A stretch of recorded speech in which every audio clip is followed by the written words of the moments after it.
The night I discovered the truth still haunts me. It was quiet, too quiet. I could hear the faintest of sounds, the ticking of the clock, the creak of the old wooden floors. As I scrolled through the messages, the reality hit me hard. Femi and Kemi were in love, deeply and hopelessly, but it wasn't with the people they had married. It was with each other. That's when everything began to unravel. It all started on my sister Bonmi's wedding day. A day that was supposed to be filled with joy, laughter, and the promise of new beginnings. I was the best lady, and my sole focus was on ensuring everything went smoothly. From the moment I stepped into the church in Ado-Ekiti, I was in full wedding mode, directing the bridesmaids, adjusting Bonmi's veil, and making sure the flower girls were in line. But then, I noticed him. He was the best man, Femi, standing tall and handsome, with an aura that was impossible to ignore. He carried himself with a quiet confidence, the kind that draws people in without them even realizing it. We didn't speak much at first, just exchanged a few pleasantries at the reception, a smile here, a joke there. We swapped numbers and took a couple of photos together, nothing more. At first, it didn't seem like anything special. He was friendly and charming, and I enjoyed our conversations. But it was all surface level, just casual chats about work, life in Lagos, and his experiences in Ondo. We started messaging each other more frequently, and what began as innocent exchanges soon turned into something more. He invited me to visit him in Ondo, which was quite a distance from my home in Lagos. I was excited, but when I called him to finalize the plans, he didn't answer. I waited, thinking maybe he was busy or had forgotten, but later he told me he had misplaced his phone. When I eventually made the trip to Ondo to visit Bonmi, Femi didn't show up. We spoke for just a few minutes before I had to head back to Lagos. It was disappointing, but I didn't let it get to me. After all, it was just a minor hiccup. But that was just the beginning. We began spending more time together, visiting different places, and creating memories that felt like they were etched in time. I remember vividly when we went to my friend Jomi's wedding in Ibadan. The atmosphere was electric, the music, the laughter, the joy, it was contagious. But the most unforgettable moment was Jomi's bridal shower night. It was supposed to be a night of fun and games, a celebration of Jomi's last days as a single woman. But by the end of it, Femi and I found ourselves alone together. The air between us was thick with unspoken feelings, a tension that neither of us wanted to acknowledge but couldn't ignore. I walked into his room wearing a simple white top and bomb shorts, something casual, something that I wouldn't normally think twice about. But in that moment, it felt like a deliberate choice. The chemistry between us was undeniable, and that night, we crossed a line we could never uncross. That night marked the beginning of our romantic life, a life that was as exhilarating as it was dangerous.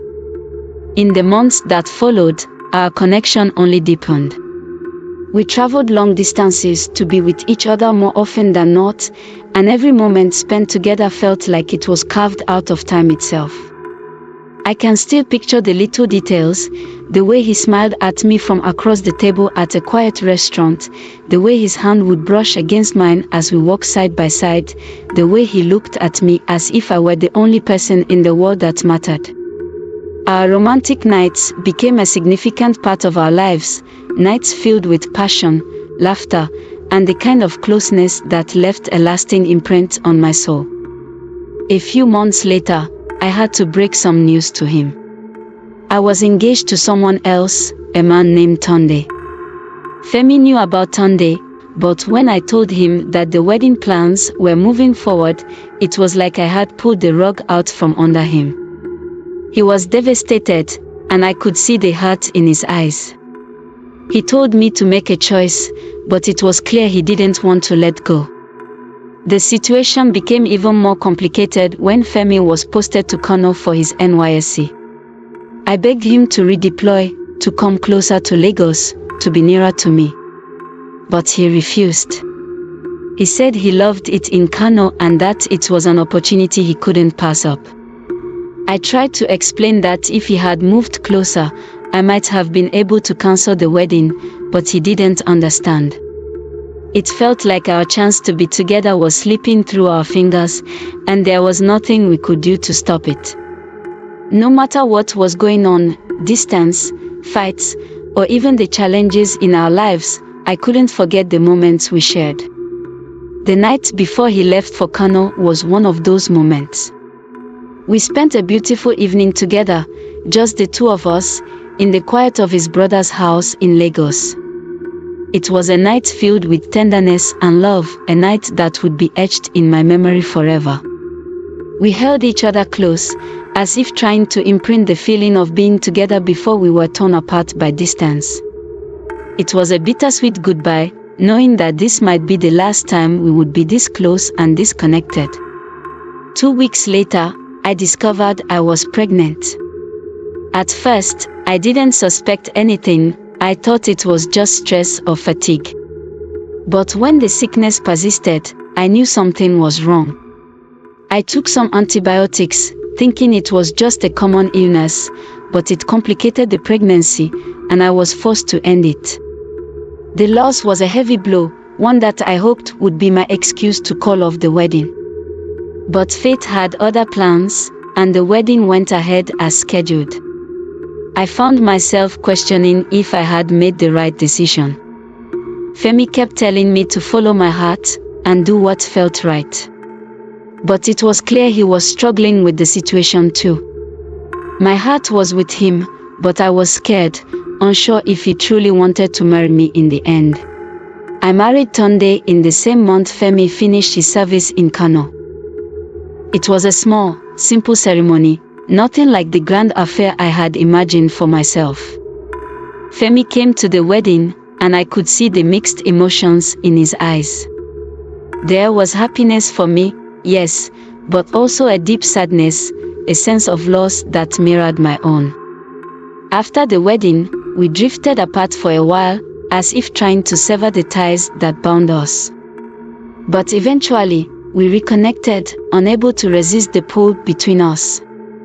Our secret rendezvous continued, each one more passionate and desperate than the last.